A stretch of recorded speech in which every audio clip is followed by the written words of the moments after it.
Boy, what a game that was this afternoon. You know, that gives us a championship. I win $2 a pair of rubbers from a fella back home. How about me taking you out? It's all right with me. We can get rid of the interference. Hello, Johnny. Did you enjoy the Army and Navy game last week, Mildred? No, Army lost, and I bet on them because I fell for a cadet. And after all the years, I've been true to the Navy. Chilly weather you have in these hills. You should be here in midwinter. Why, it gets so cold we could use Frigidairs for toasters. Byron and Charlie keep me so on the run, I never mind the cold here. And I resent their selfishness in monopolizing your company. Don't be... As my brother Byron's roommate, you're just one of the family. I wonder why Byron wouldn't stay and have tea with us. Oh, you know his moods. He said he had a headache and was going back to the Dome. Oh, yes, I'll call him.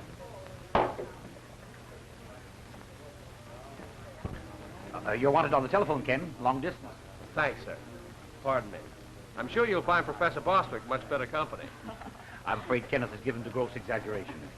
Lemon, Professor? Yes, please. Why, Dad, where are you? I came over here to Barrington on business. If you can drive over for me tonight, I'll spend the weekend with you. All right, I'll meet you at the hotel. Oh, and Dad, it's fall house party, you know, and I've got a girl here. Yeah, Byron's sister. You mind if I bring her along? Okay, we'll meet you later. Father's over in Barrington. That's a 2-hour ride from here. Would you like to ride over with me, or would you rather stay here for the dance? Oh, the ride, by all means. There'll be a full moon tonight, and it'll be beautiful. Can Miss Case come along?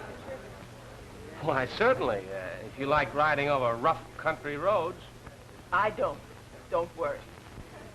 I'd rather trust Jean alone than leave an easy chair for a bumpy automobile seat. I think we'd better start back to the inn. It's getting late. I'm sorry you must leave. Your presence at my bachelor quarters has been a genuine treat. Tell Byron I shall expect you all tomorrow afternoon. That's very good of you, Professor. I'll tell them.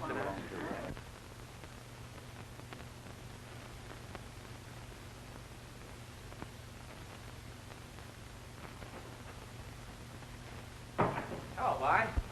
Headache any better? Oh, no. Not much. If it wasn't for Jean and that party tonight, I'd go right to bed. Well, don't worry about Jean. I just dropped her Miss Case at the inn. She's going to drive over to Barrington with me after that.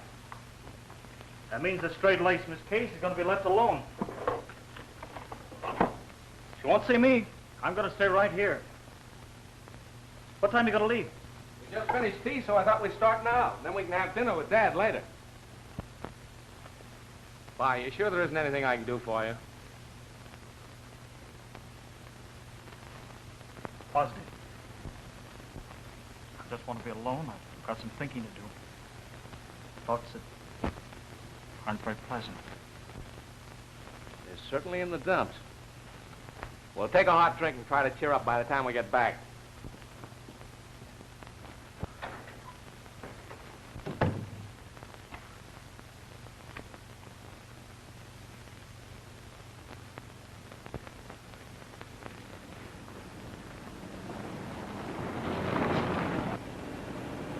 Where's the girl you said you were bringing? She didn't feel well the last minute, so I left her at the inn.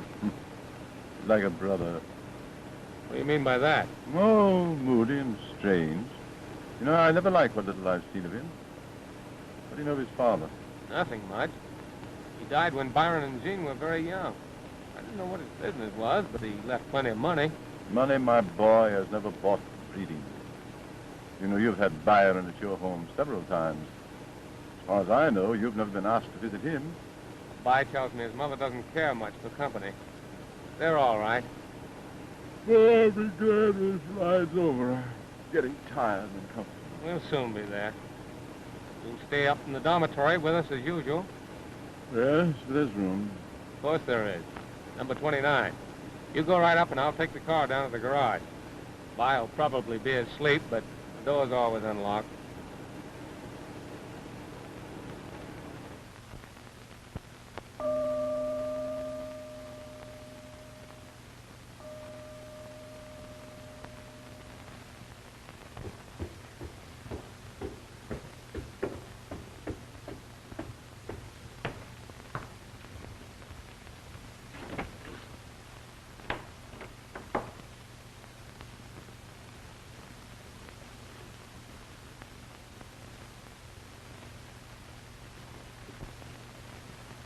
Dad?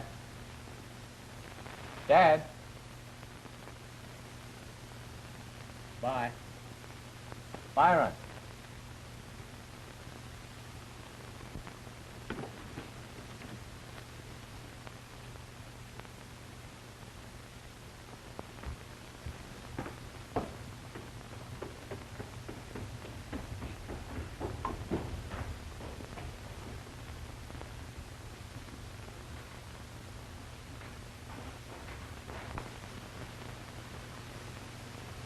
Charlie.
Charlie. Charlie! Charlie! What's the matter? Byron's killed himself. Killed? What do you mean? How? Look.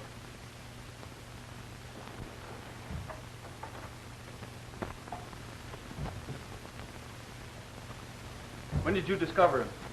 Just a minute ago. I couldn't get in my room last night, so I stayed here. We'd better get the doctor. No, wait. He may still be alive. We'd better get him back into his room. But if the door's locked, how can we get in? Oh, I know. I'll climb up the ivy. You go up and wait outside the door. I'll be there in a minute.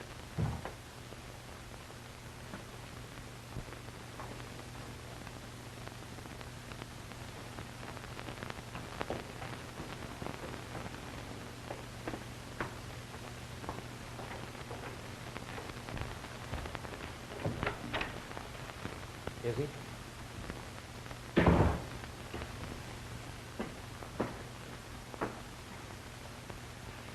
Charlie, you think you can pull him up alone? Sure, you go phone Dr. Howell. I'll handle this.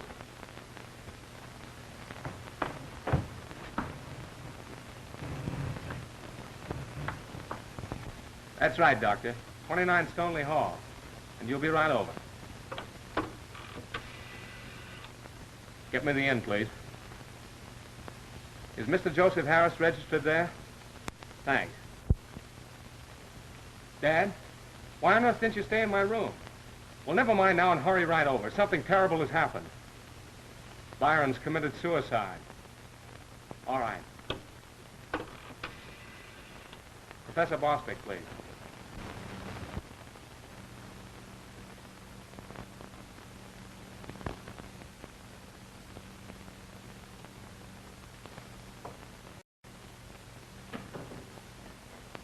Did you get the doctor? Father and Bossy, too. They're on the way over. How about my sister, Jean? I didn't call her. I think it's best to wait until the doctor's examined.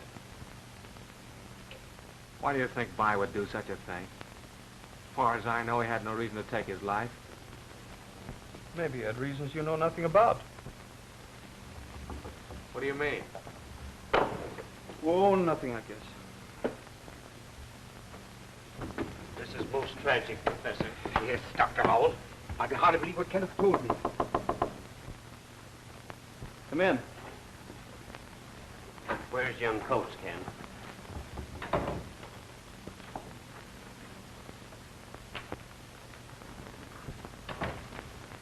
Tell me all about it if you can, Kenneth.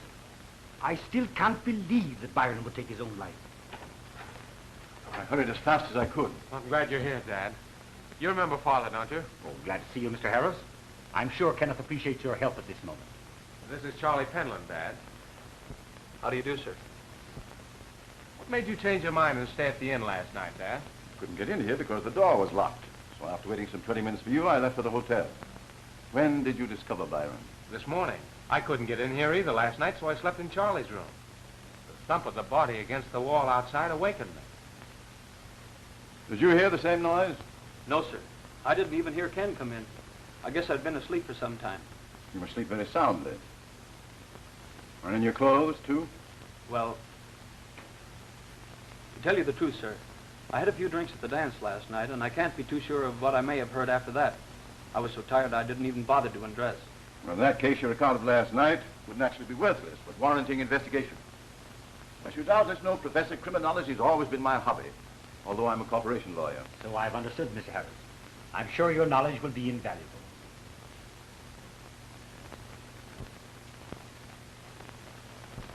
Is that the rope by which Byron was hanging? Yes, sir. It was tied in a slip knot.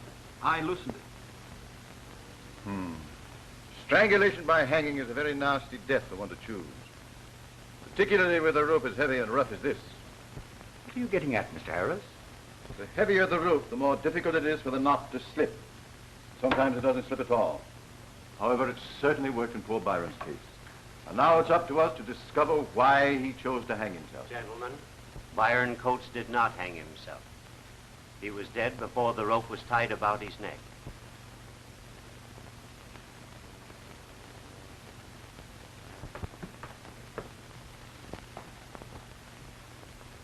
Well, Kenneth? Sorry to disturb you so early, Miss Case, but I've got to tell you something. Something you'll have to tell Jean. It's about her brother, Byron. He's dead. Dead? How awful! When did it happen? The doctor says about midnight.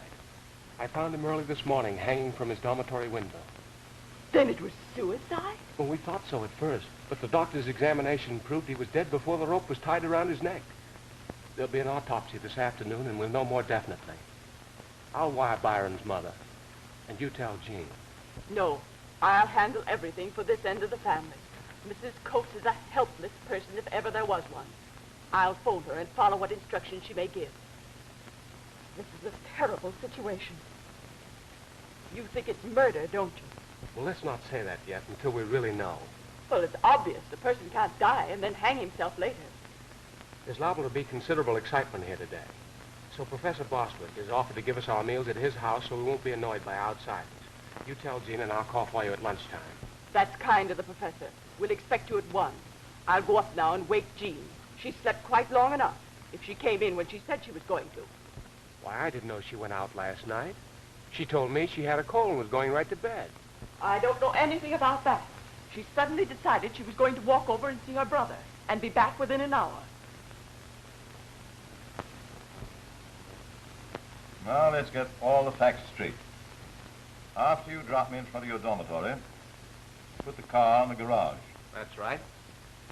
Then you stop for a sandwich at the campus grill.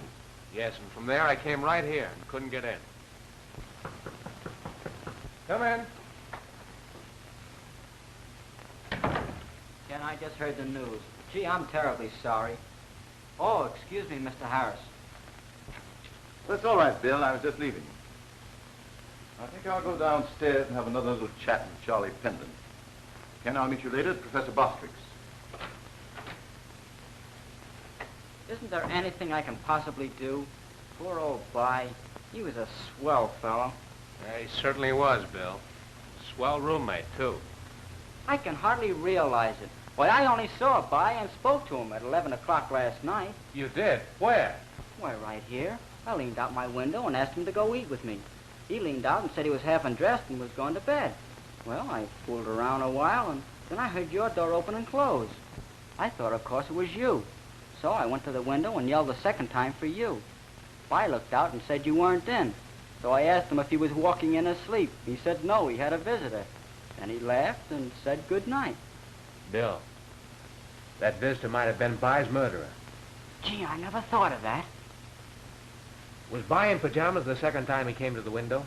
Yeah, and a gray bathrobe, too. And I saw the stripes on the collar of his pajamas. Stripes? Sure, why? Well, he had on plain blue ones when I found him this morning.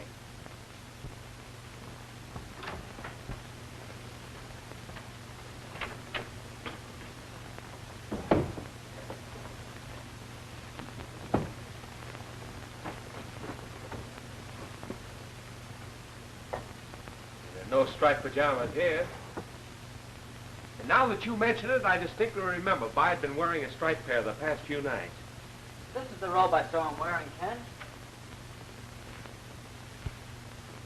Funny he should hang it up. Look. It's blood. He must have cut himself shaving. You don't cut the back of your neck when you shave, Bill.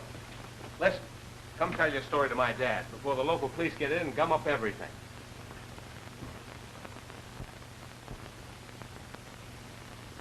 Well, I've seen the president of the college. He's waiting for the coroner's report and the sheriff's instructions. He says that the verdict agrees with what we think. He's going to conduct a meeting tonight and announce it to the entire student body. A very sensible procedure. If students got no news except from these papers, it would make a terrible mess of things. Oh, Dad, Bill Smart has just told me something which may be of great importance. Fine, Bill. What is it? Well, sir, I talked to Byron twice last night. Once at 11 and again a half hour later, at which time he had a visitor. I thought, of course, it was Ken. Yes. I'm in the lobby, Gene. You and Miss Case are to go to Professor Bostwick's with me. Fine. Hello, Charlie. Hello, Sam. Came over here looking for Ken. I'm going to see Ken in a few minutes over at Bossy's house. Why not come along? Oh, I can. I got choir rehearsal in 5 minutes. But you might tell Ken this. I heard someone go into their rooms last night around 11. So I peeked out my door to see who it was. Well, who was it? I would rather wait and tell that to Ken and the proper authorities. Listen, tell Ken to meet me right after choir rehearsal. All right, Sam. I'll see you later, Charlie. So long. Who was that boy you were speaking to just now? Sam Anderson, a classmate of ours. He has some important information concerning By's action last night. Huh. Seems to me everyone has a finger in this pie, except the police. You're wrong, Miss Case. I understand the sheriff and his men have been on the case all morning. And that's all I know, except that I met Sam Anderson at the inn a short time ago, and he wants to see you after choir rehearsal. Sam says he knows who By's visitor was last night. Wouldn't he tell you who it was? No. He said you or the police would get that information. And don't fail to see that boy, Ken. It's most important. Now, you've all heard Ken's and Bill's story of the mysterious visitor in Byron's room, of the missing pajamas, and of the blood-stained dressing room. We've also told our individual stories of where we were last evening at the supposed time of Byron's death. All but you, Miss Coates. You were supposed to have retired about 9 o'clock because of cold. Then will you kindly explain how it was I saw you enter the hotel as I was registering about 2 o'clock this morning? I'm sure you're wrong. I was in bed hours before that. I'll vouch for what Miss Coates has said. She's not in the habit of wandering about strange hotels at such an hour. And I'm very sorry to say one of us is lying. But I assure you it isn't I. Dr. Howell is calling you, sir. Oh, pardon me.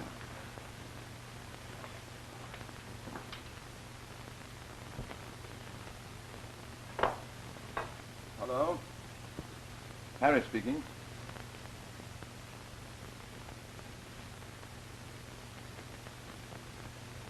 I understand. All right, goodbye.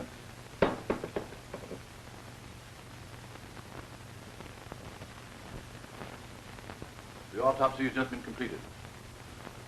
Byron was killed by a small, sharp instrument piercing the brain just under the back of the skull. They're now removing that instrument. I think Jean and I will retire, if you have no objections.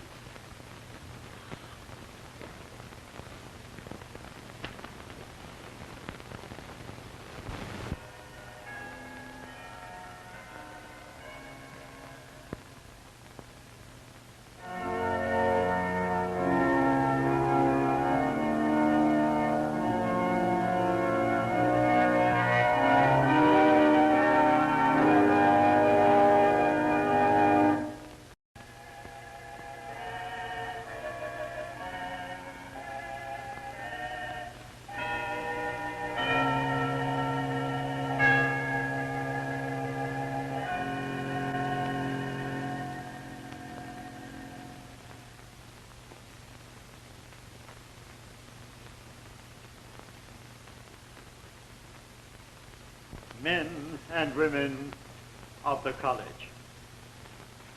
It is not the custom to use the auditorium for an announcement of the type and nature that I have now to make. But something has happened of such importance that tradition must be dropped.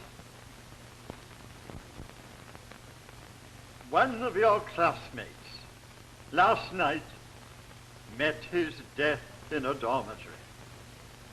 Of course, I cannot go into details at this moment, but this I can certainly say, that indisputable evidence points to the fact that the boy, Byron Coates, was murdered.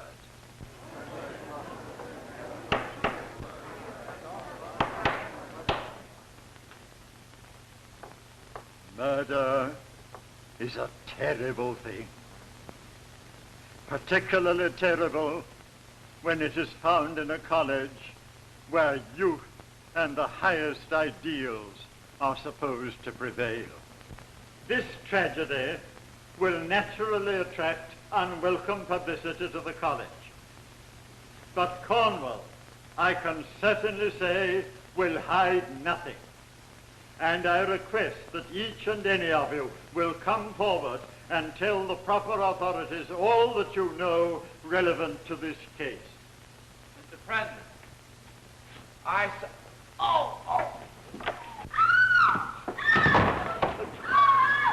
Gentlemen, ladies, please. Order.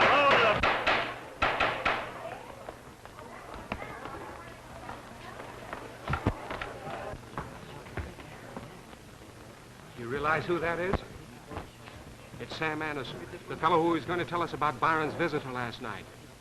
Well, this boy's been murdered so that he couldn't talk. Some of you boys lift him up and carry him into that side room. grab a side.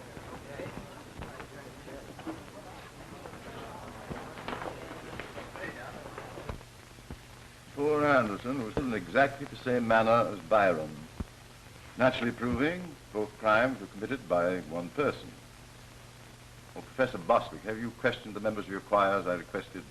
I've talked to the 6 boys who stood closest to Anderson. Their individual stories are valueless, each one knowing nothing but the sensation of seeing Anderson fall. No motives, no clues. No, it's just as I expected. As you both know, I went to the morgue with a body, and while there I met the sheriff. He's asked me to help him in these cases. I merely mentioned this so as you'll not misjudge my questioning you. You really think Anderson was killed because of what he might have disclosed? There can be no other motive. Oh, Ken, have you a flashlight in your car? Well, yes. Oh, Professor Bostwick, I think I'll accept the invitation you extended me a while ago to stay in your house. Meantime, I wonder if you could lend me the key to the auditorium. I presume as organist you have it? Why, yes, of course. Here it is.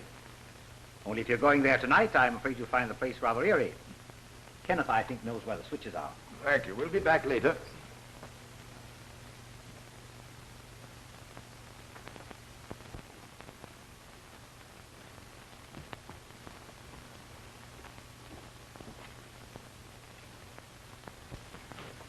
Is there a way for me to get into the back of the organ? Yes, there's an entrance from either side of the pipe. Dad, don't you want me to go with you? No, I'd rather you wouldn't. I have a theory I think I can work out better alone. Now, you go back to your room, and I'll be there in a few minutes. Then you can drive me back to Professor Bostwick's.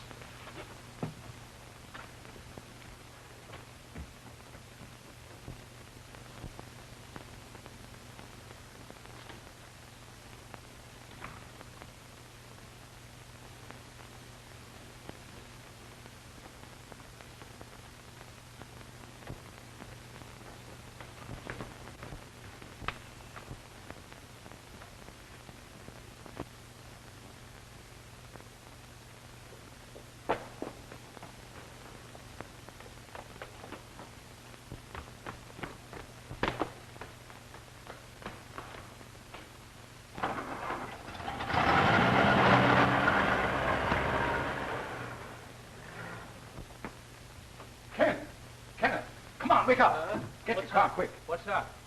Did you go in the organ? I did, and in the shadow, I saw the man I think we want. Come on, quickly, follow him. We'll head for the first town north. We're chasing a Ford that has a long start on us. After we left the auditorium and I started to stare fire off, I immediately heard the slight sound of someone else moving above us.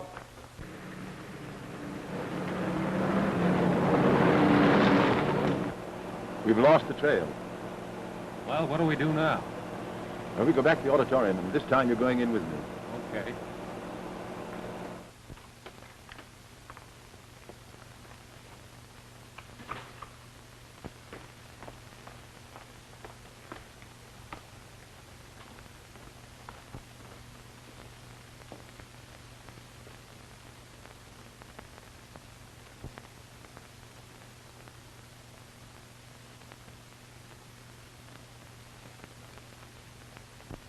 Ken, we're in luck. You know what that is? Why, it's a needle. Say, maybe it's the murder instrument. Or the brother to it. Come on, let's go. Good evening, Doctor. Good evening, Mr. Harris. Glad you're here. The sheriff left a while ago for your son's... And I suppose you have something to report or show me. I have. The autopsy of the second body has been completed. The result was identical to that of the first autopsy. Each man was instantly killed by a violent piercing of the brain at the base of the skull. In the brain of each body, we found one of these.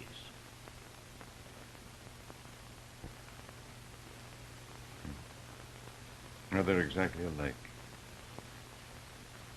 Now, tell me this, Doctor. Could I, with the force of my bare hands, skillfully aim and plunge one of these needles into a skull with fatal results? I doubt it. It might be possible, but not probable. Well, then your theory is... I'm not theorizing. This needle was so deeply embedded in the brain, the very force of its entry proves that it was shot in. What sort of an instrument would fire such a thing? I haven't the remotest idea. Tomorrow morning at 10. You'll be there? Certainly. Good night, Doctor. Good night.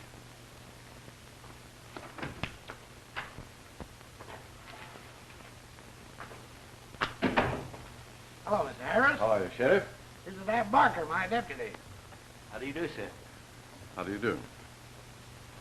I understand the college has retained you to take charge of the investigation of the two murders. Only unofficially. And nothing's been said about second death. Well, that's a small matter. Solve one and you solve the other. Oh, I'm not so sure about that. I don't understand you, Mr. Harris. I'm just a country sheriff with a hardware business as a sideline. I don't know much about the murder mysteries, except what I've seen in the movies. And I'm not ashamed to admit that me and my men were a little over our head in this thing. What do you mean, Sheriff? Well, I hope you won't be offended, Mr. Harris. But I suggested to the president of the college this afternoon that we call in several police detectives from the city. As the official representative of the county, that's naturally your privilege. Oh, now, hold on, Mr. Harris. The president said that you was a mighty clever man, and that for the time being, he preferred your methods to that of the city police. Now, Barker and me here are willing to help you. Of course, we're not the smartest sleuths in the world. Are we, Barker? Ain't never had a chance to find out up until now. No one around here does worse than break traffic laws. Well, it's a wise man who knows his own limitations. I don't aim to be no blundering backcountry sheriff, the kind they have in mystery stories. About all I can offer you is guns and manpower. Well, I know we're going to work together perfectly. I, too, have read detective stories. As a matter of fact, I've written several of them, but I've always sworn that I'd never be an amateur book detective. No, I never smoked opium or played the violin. I know no one connected with Scotland Yard and nothing about the French secret police. I've never owned a magnifying glass, and I've never worn rubber heels. Okay. Tell me, any suspects? Well, not at the moment. Have you? We have a couple of ideas. Well, Barker's right, but our theory concerns the second murder.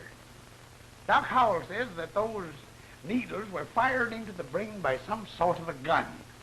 Now, no one ever heard any shots, did they? Well, go on. Well, compressed air shoots things, doesn't it? And when we think of compressed air, we've got to think about that organ, which is full of it. Now, I ain't mechanically minded, but it's possible that a certain contraption could be hooked to one of the pipes of that organ so that when a certain note on that organ was struck, it would release and shoot one of those needles. Who was at the keyboard of the organ? Why, Professor Bostwick, of course.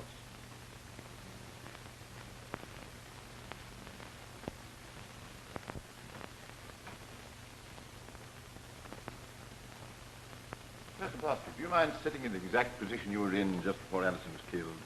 Certainly not.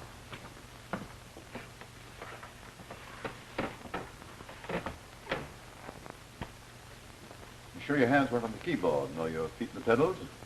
I'm positive. You see, I was preoccupied listening to the president's speech and staring at the music before me. Although I sat at the organ, I saw no more than they did. Well, thank you, Professor. Well, I'm afraid that eliminates the sheriff's theory. I understand completely. I wish I could be of more help to you. Come in, Kenneth.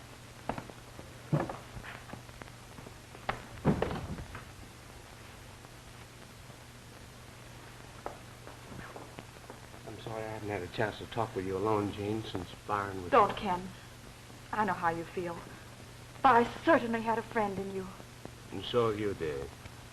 I want you to let me help you. Not only for Byron's sake, but for your own. Oh, I know it's no time to talk about what I'd like to say. No, don't say it, Ken. No.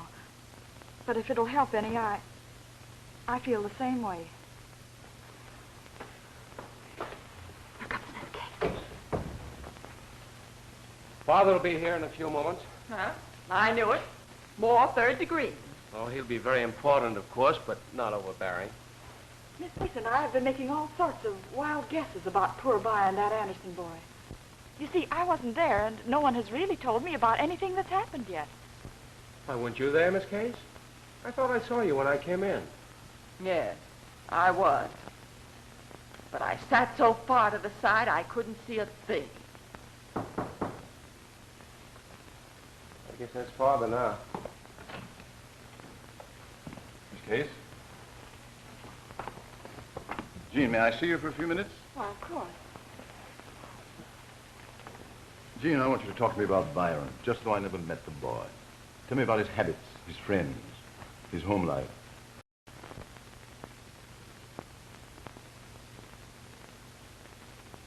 Our home life has always been very pleasant, due mostly, of course, to the adoration we had for our mother. By and I were great companions. You see, Father died when we were awfully small. My only remembrance of him is of rubbing my cheek against someone with a face that's scratched. Have you any photographs of him? Several. Mother still keeps a huge album in the living room. It's a scrapbook habit from the stage, I guess. Oh. Was your mother an actress? She used to be, and a good one, too. She left the stage when Byron was born. But she was quite a famous concert singer abroad. In fact, it was in Paris that she met Father.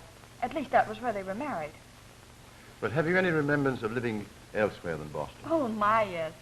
We traveled extensively. Until 10 years ago, when Mother felt we should settle down. So she bought an old house in the most sedate part of Boston. It's a nice house, but a lonely one. Lonely? Why? Well, Mother isn't Boston, if you know what I mean. Well, can you tell me the financial condition of your family? Oh, there's plenty of money. But as I understand it, the greater part of it is held in trust for Byron and Jean. Particularly for Byron. What a secret. I never knew that. Well, that means, of course, that Byron would have inherited a considerable estate on coming of age. How old was he? Why, today was his birthday. He would have been 21. You're right, Miss Case. I forgot all about it. Wait a minute. We're getting someplace now. Byron's murder was planned and timed perfectly. Just a few hours before he received word of his inheritance. Somebody wanted that money for... Mr. Hatt, are you insinuating that Jean... I'm only insinuating that the murder was committed for the reason that most crimes are, for money. Coming of age, Byron probably received word of his inheritance. Now, Ken, you ought to know something about his mail. Did he ever mention receiving such a letter? No. Although he did receive mail the day before he died. Then we'd have to go through his mail and find out for ourselves. Just a moment. I am probably betraying a confidence, but if it would clear up this point, here is a wire which I received from Byron's mother a few hours ago. You may read it and do as you wish. I don't want to be involved any more than I am.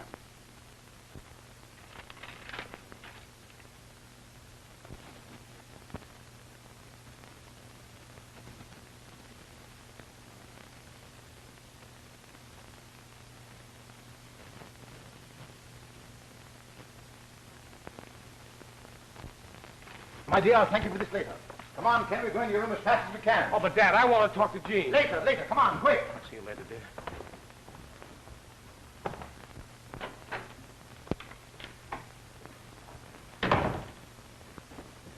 Where'd Byron keep his mail? On that desk.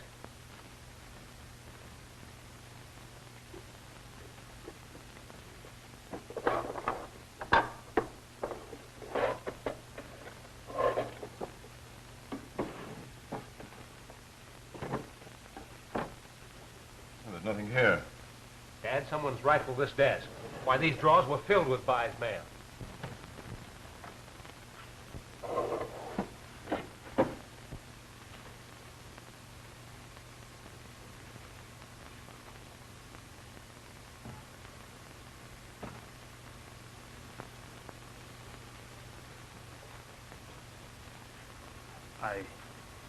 I had to speak to you, Ken. I wanted to tell you how sorry I was about Byron. I know he never liked me, but I liked him, and it's horrible to think that he's gone. Well, thanks for feeling that way, John. This is my father. Father, this is John Mesereau. How do you do, sir?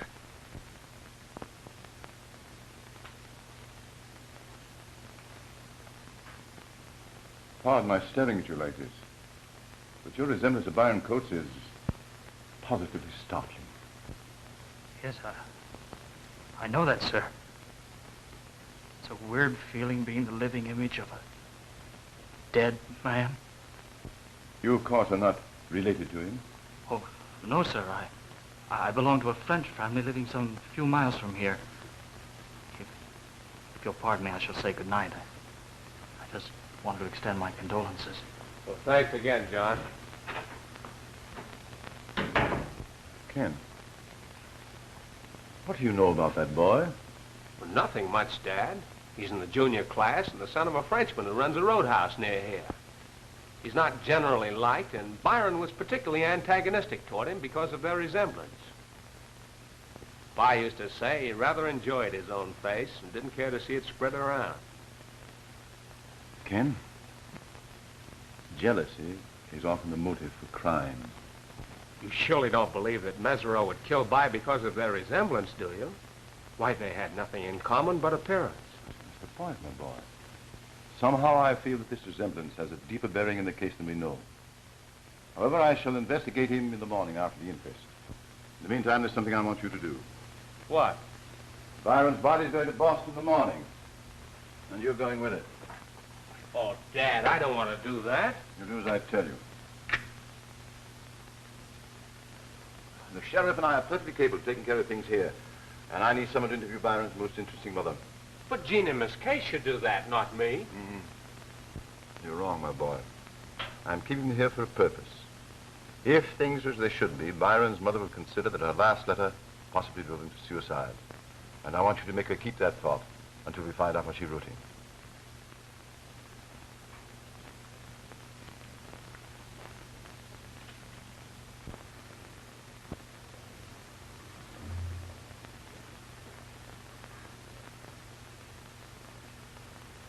You're Kenneth Harris, aren't you? Yes. And you're Mrs. Coates. Byron described you so often. I feel that I know you. Poor Byron.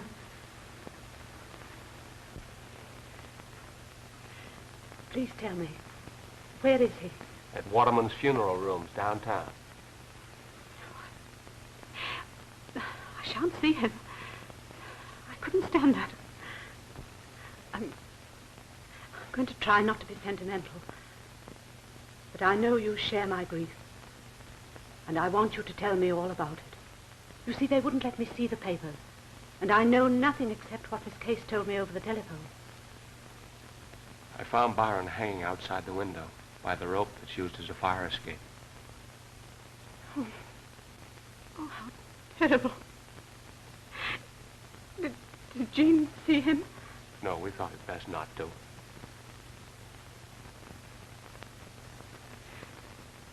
He was such a darling. Now that he's gone, I can only remember him as a child. Will you bring me that album over there, please?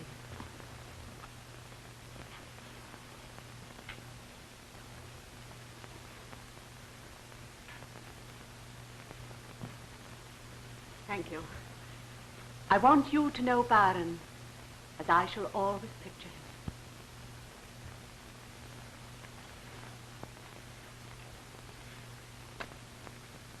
See, these were taken when he was 3 years old, full of life and play. Here he is, the day after his first haircut.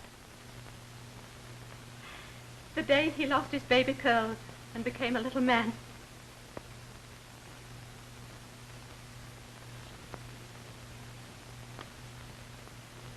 There he is, a young man entering college.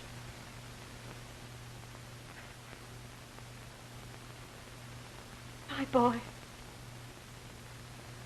Your roommate. Oh, and to think that I've killed him. No, Mrs. Coates, you're not to blame at all. Oh, yes, I am. You don't know. You haven't any idea. But you're mistaken. I have. Then he showed you my last letter. His birthday letter. No. Should he have shown it to me? No. I should never have written it. But I thought he was a man now and could understand.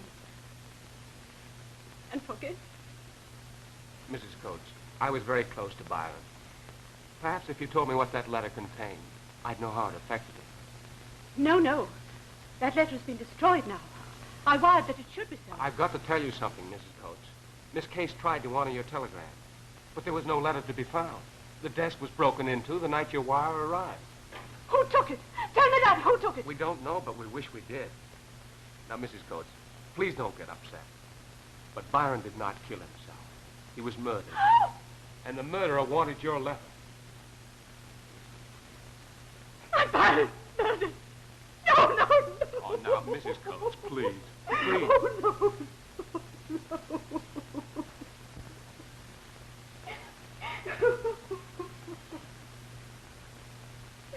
Mrs. Coates must not be disturbed further. I'll call a cab for you.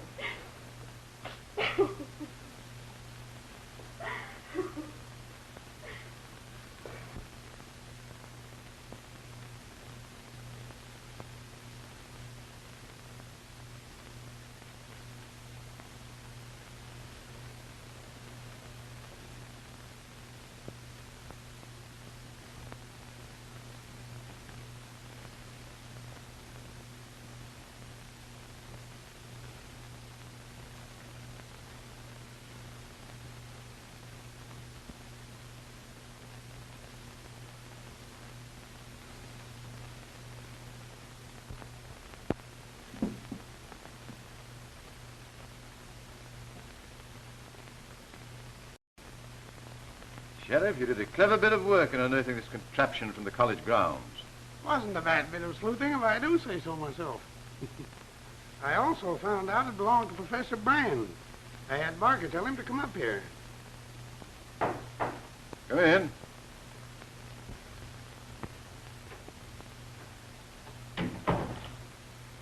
Gentlemen. Professor Brand, can you identify this peculiar weapon? Why, this is a new invention, used in the killing of cattle. A Western packing house sent it to me for exhibition purposes in my economics class. All very interesting, Professor. But explain how I found this thing buried in the campus near the auditorium.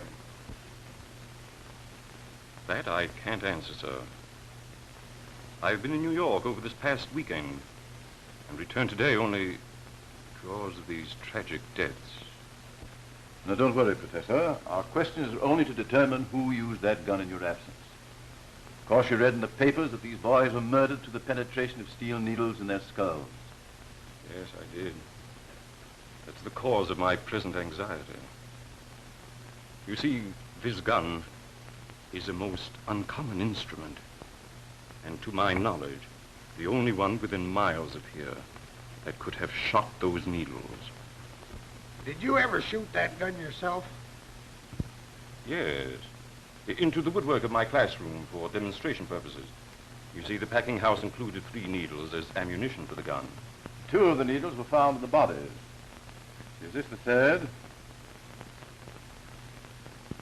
Why, yes, I believe it is. I'm positive. Say, where did you get that needle?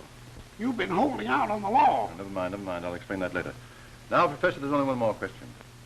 Can you explain how that gun was taken from your possession? I can.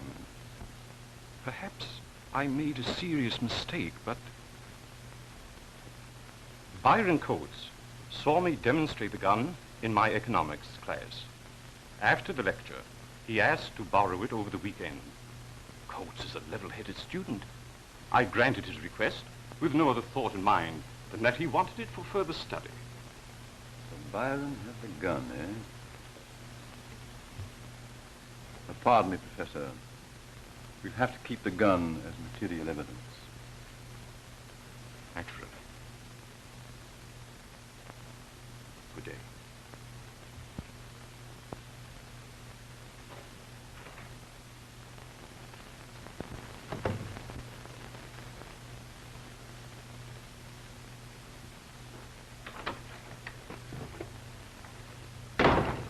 Hello, Dad. Sheriff.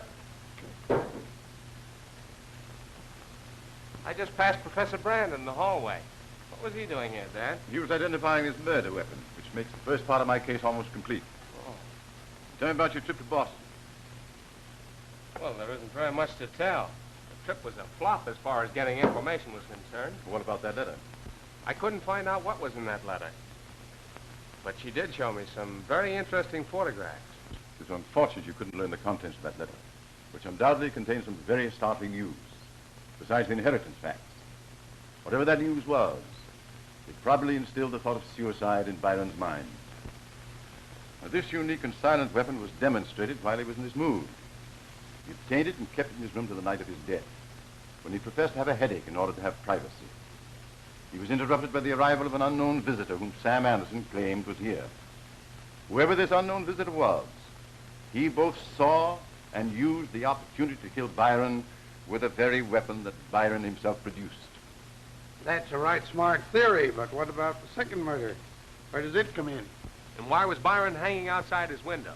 And where are the pajamas he wore? The second murder was a murder of necessity to cover the first. The hanging was an amateurish effort to proclaim the supposed suicide. The jam was removed because of bloodstains. Now, these are easy questions, my friend.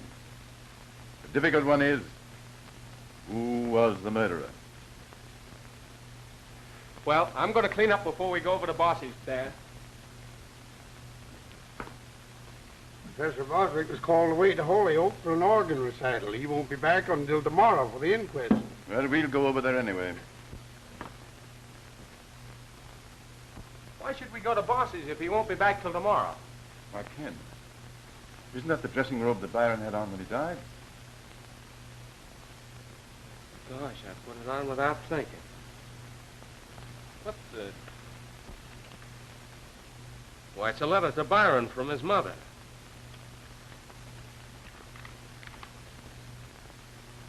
It's the one we're looking for.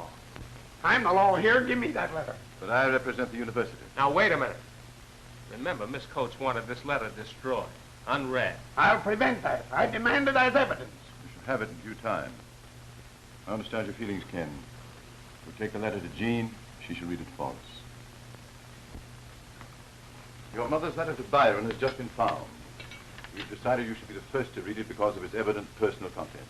You, of course, realize that I was instructed to destroy that letter, do you not?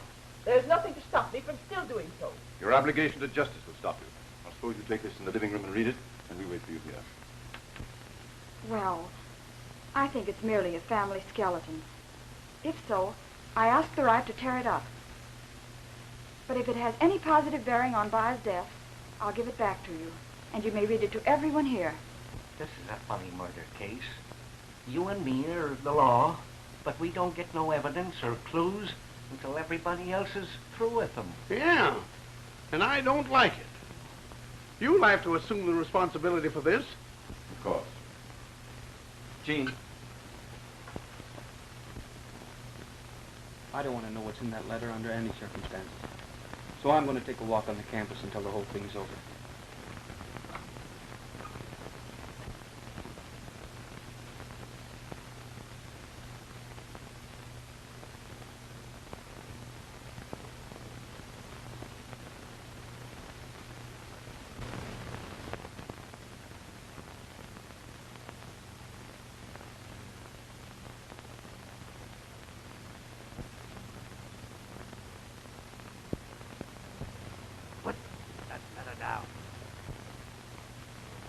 Don't turn around. Stand up. Face the wall.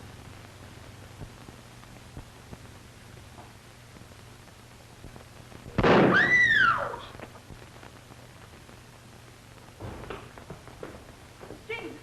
Gene! Gene! Gene! Get water quickly. Yes. Gene! Is she all right? Oh, I must have fainted.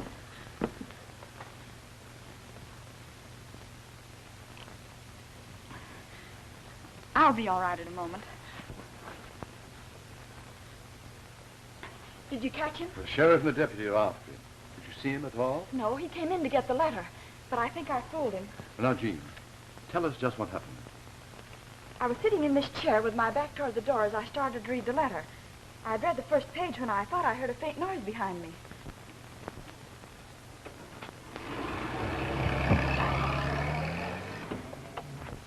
We'll take no more chances. You read it aloud, Ken, and at once.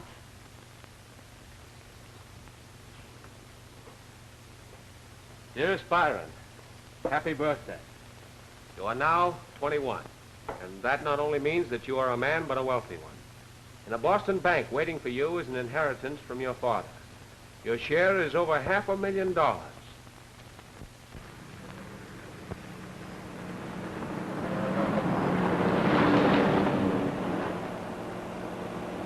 I guess we should have stayed with the sheriff's car on the main road.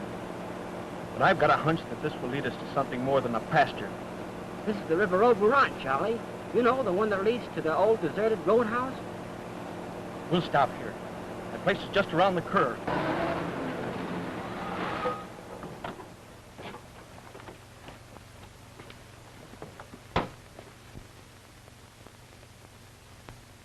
Look, there's a light in there. Nobody's lived in that place for over 100 years. Bill, that must be the fellow. I'll stay here. You go back and get the sheriff and the rest of them. If anybody tries to leave that house, they'll find it unhealthy. I'll make it as quick as I can. Okay.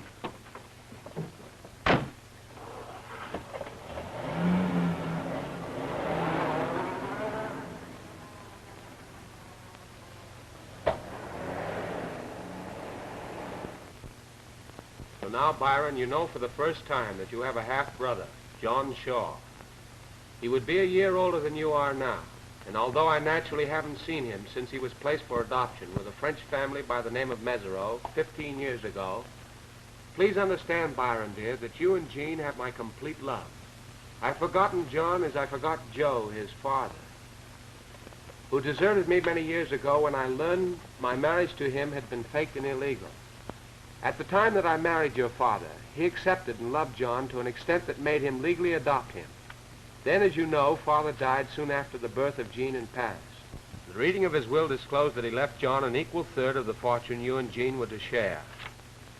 That is why I paid the Mesereau family to take John, hoping his identity would become lost and his share in the will forgotten. Poor mother, making blunder after blunder in her effort to do right. Byron, you will help me rather than misunderstand, won't you? And you will still call me your ever-loving mother. Your mother always was most illogical. Showing favoritism towards children is a bad habit. As far as I could hear from the letter, she had no reason to be ashamed of your half-brother. I think that John Mesereau is By's brother after all, and how By disliked him. That letter completes the missing part of my theory, Ken. Young Mesereau was undoubtedly guilty of both crimes. In summer, he found out the contents of his stepfather's will and determined not only to have his share, but Byron's, and even possibly Jean's. But how could he have learned of the will, Mr. Harris? Well, it's very simple.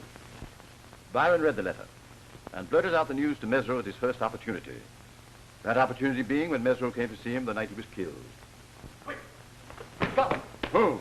We don't know who he is. The fellow we followed is in the old roadhouse on the river road. Come on. I'm going to. No, you mustn't, Jane. No, You're quite right, Kenneth. She's had enough excitement for one night. Yes, darling, you stay here.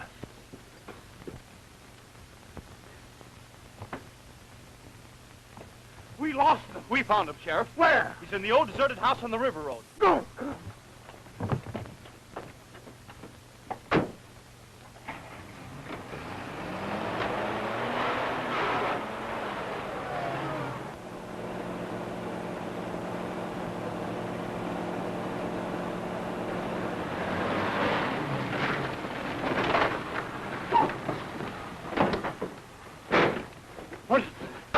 In that place is still there. He shot at me twice. I did a little exploring and I found his car. I ripped the battery out, then I tried to get in the house. That's when he shot at me. You think he was alone? Well, it's hard to say. There's one sure way to find out. Try going into the house. Let me have your flashlight.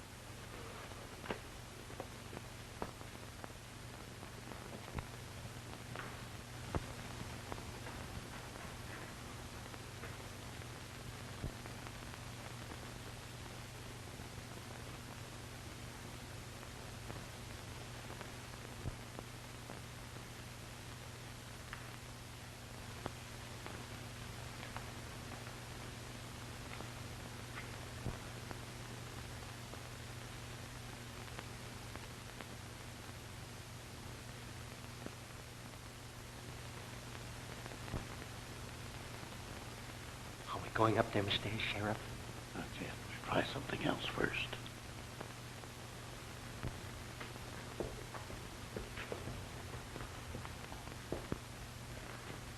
You up there. This is the law speaking. I'm giving you a final chance. We've got you surrounded. Better come down peacefully. Maybe this will convince you that we mean business.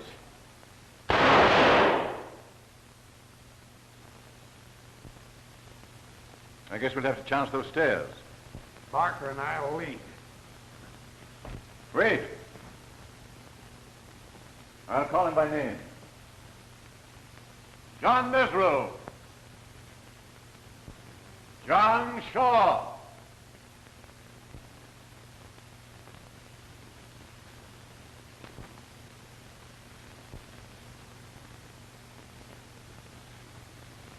Throw your gun on the floor and raise your hands.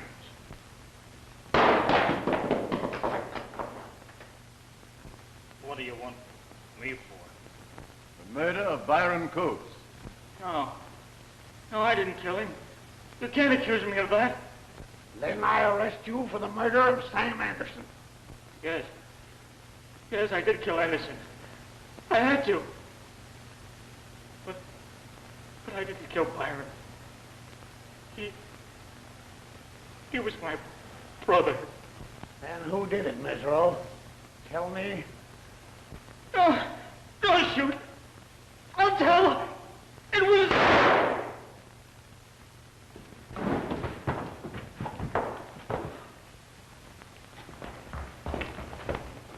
Which one of you fools killed this boy? I have no gun.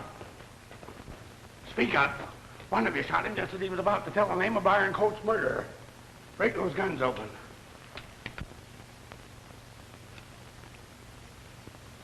There was only 2 shots fired from all these guns, not counting the one which killed Mesro. The guns don't show nothing, but this is the 3rd killing that's happened in 3 days. And this one was done for the same reason that the second one was, to keep somebody's mouth shut. Sheriff, John Mesro was not killed by anybody in this room. He was shot in the back by a bullet fired from up above. Come on, Barker. It's our turn to do the shooting.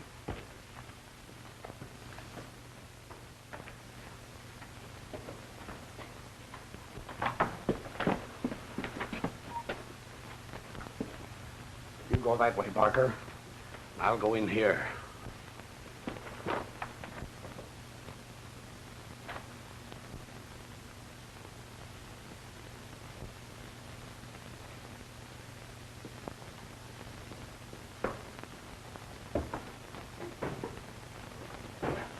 Well, now that I've gotten Jean off to bed, what is it you want to talk to me about? It's about Father. Miss Case, when I was in Boston, I discovered Father's picture in Mrs. Coates' album. It was an old one taken in Paris and signed Joe. Well, I remember she said in a letter to Byron that Joe was the name of the man who tricked her into marriage and then deserted her. Heavens, boy, you can't think that Well, your what else father... can I think? Why would his picture be in her album? There's one way to prove your fears. We must get Mrs. Coates up here to face him at once. That's just what I'm going to do. I'm going to start for Boston right now, and if it's humanly possible, bring Mrs. Coates back here tomorrow. You're a brave boy, Kenneth, and good luck. Or rather, bad luck to our suspicions. Thanks.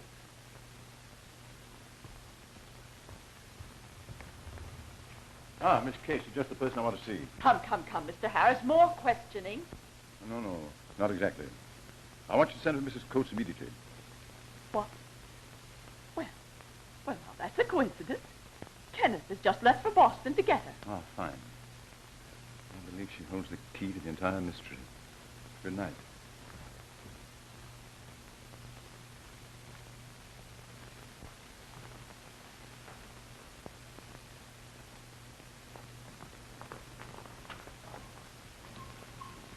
Mother!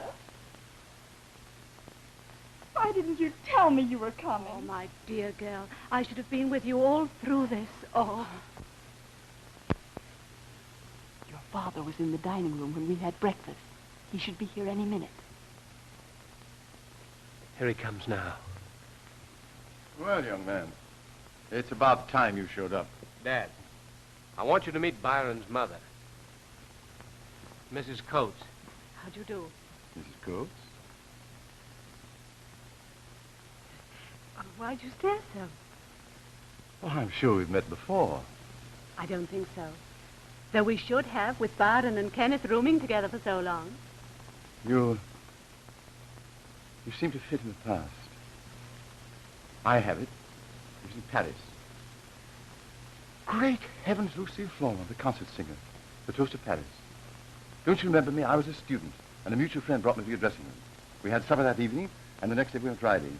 And you lost a heel getting out of the carriage. Joe Harris? Yes? Why, of course. Now I remember. You know I still have a picture of you somewhere at home. No. What a coincidence meeting like this. We must have a long talk later on.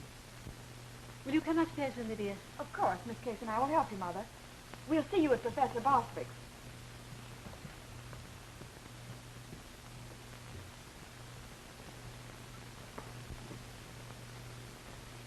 I certainly am sorry that I had to be away while all this excitement you were speaking of took place. Poor young Mesero. This is the third life so cruelly taken.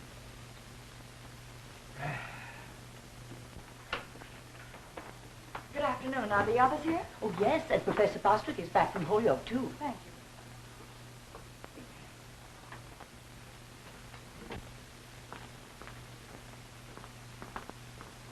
you. Mrs. Coates, I want you to meet... Joe. Lucille. Just a minute, Mr. Shaw. What do you mean, Shaw? That's Professor Bostwick.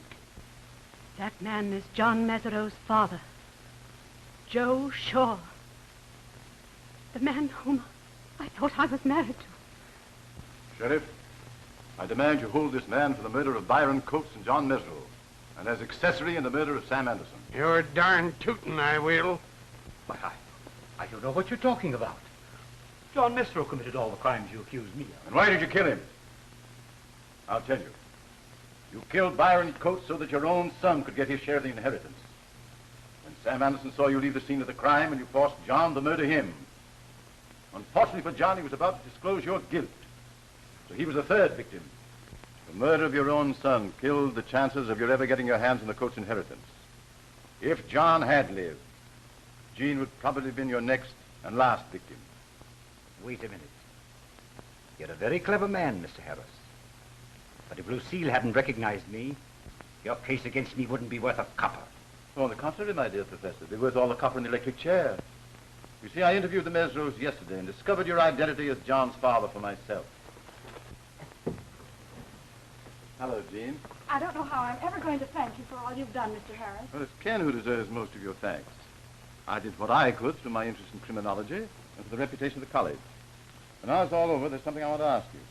There's still a mystery to me. Yes? Where were you the night Byron was killed? You told Ken you were going to bed. I saw you enter this lobby at 2 o'clock in the morning.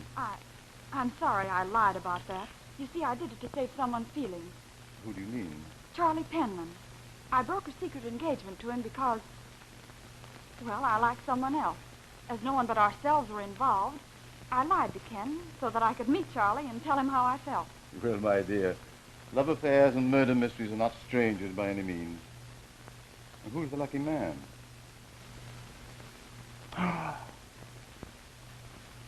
Here comes Ken. Please don't mention what I've told you. Oh, no, I shan't. He's detected enough to find out for himself what he should know. Hello, Dad, Jean. Well, things are very quiet on the campus. There hasn't been a crime all day. Well, Jean is guilty of a very common crime. I'm going to let you solve it. Jean, before I find out what you're guilty of, let me make a confession. Now, wait, Ken. Let's not get all confused. Tell me what you wanted to say the other day. The other day? Oh, yeah, I remember.